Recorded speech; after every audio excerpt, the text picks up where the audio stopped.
Are you ready to be shocked? I'm going to break down the age-old debate of which one is better, an RESP, Registered Education Savings Plan, or a rental income property. If you're saving for your child's education, your grandchild's education, or whomever it might be, over time, which one pans out to be better? I think you might just be shocked by the numbers.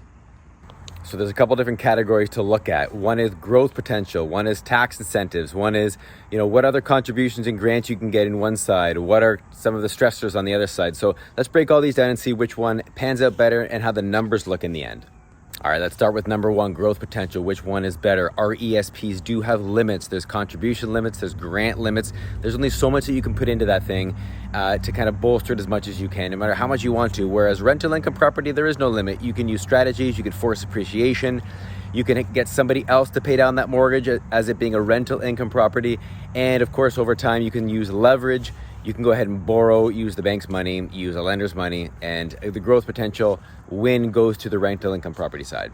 All right, so time and cash flow are an interesting concept because over time, of course, the mortgage is going to be paying down and your cash flow is going to be increasing with a rental income property. So what that means is that in the end, when your child's ready to go to school, you retain that asset. You're able to go ahead and enjoy cash flow, help pay for books, help pay for other educational expenses by using that cash flow from the rental income property.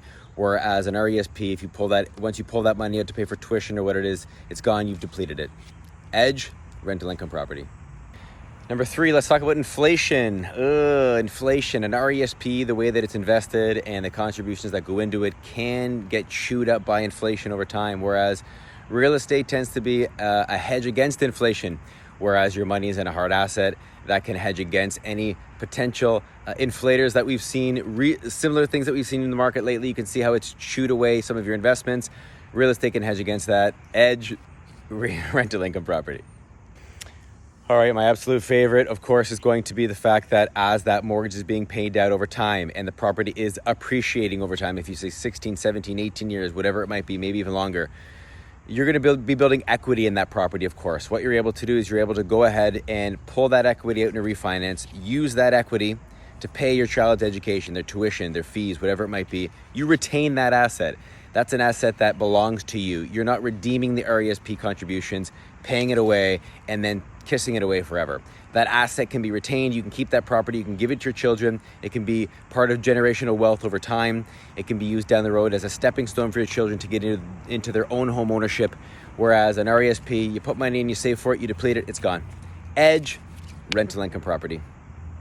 Now, I don't want to completely slash RESPs.